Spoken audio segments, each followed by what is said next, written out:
السلام علیکم ورحمۃ اللہ وبرکاتہ۔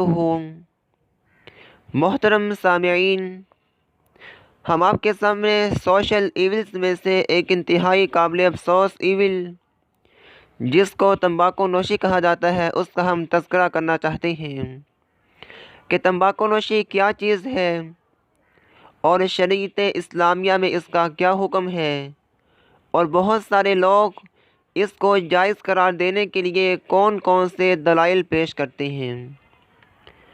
تمباکو نوشی اسلامی و طبی اصولوں کے منافی عمل ہے۔ عام لوگ اس بات کے قائل ہیں کہ تمباکو نوشی حرام نہیں مکروہ ہے۔ اگر آپ کسی حقہ یا سگریٹ نوش شخص سے کہیں کہ آپ تمباکو نوشی کیوں کرتے ہیں تو ان کا جواب آتا ہے کہ یہ کون سا حرام ہے۔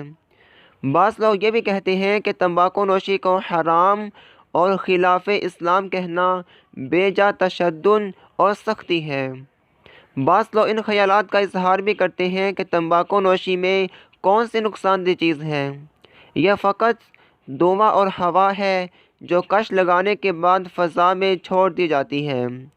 بعض مفتیان یہ بے مثل فتویٰ صادر فرماتے ہیں کہ سگریٹ نوشی روزہ پر کسی طرح بھی اثر انداز نہیں ہوتی، کیونکہ اس سے نہ تو کھانے کی کوئی چیز پیٹ میں داخل ہوتی ہے اور نہ ہی پینے والی کوئی چیز حلق سے نیچے اترتی ہے۔ معزز سامعین، تمباکو نوشی کے جرم اور اس کے نقصانات سے عدم واقفیت کی بنا پر بہت سے لوگ اس بیماری میں مبتلا نظر آتے ہیں، اور مزید افسوس کی بات یہ ہے کہ اسے مکروہ تصور کرتے ہیں اور دیدہ دلیری سے اس کا استعمال کرتے ہوئے نظر آتے ہیں۔ یہ انتہائی قابل افسوس ہے کہ آئے روز یہ وبا عام ہوتی چلی جا رہی ہے۔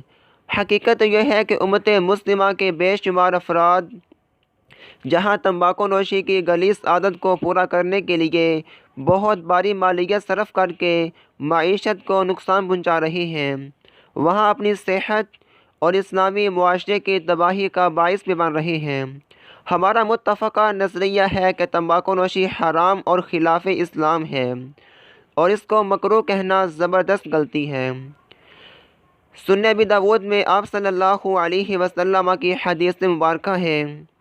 آپ صلی اللہ علیہ وسلم فرماتے ہیں، کل مسکر حرام، ہر نشہ آور چیز حرام ہے۔ تمباکو نوشی کا بھی یہی کام ہے۔